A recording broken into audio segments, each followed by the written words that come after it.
भारत जोड़ो यात्रा, उसके पीछे सोच महात्मा गांधी जी की, और ये रास्ता महात्मा गांधी जी ने हिंदुस्तान को दिया था। हिंदुस्तान को जोड़ने का काम उन्होंने किया था।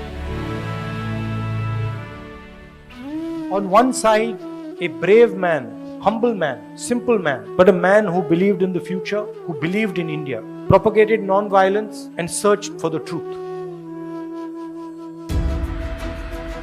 Gandhiji was forward-looking, modern, open-minded.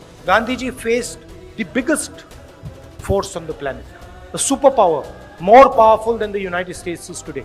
And he faced it because he followed the truth and he was humble.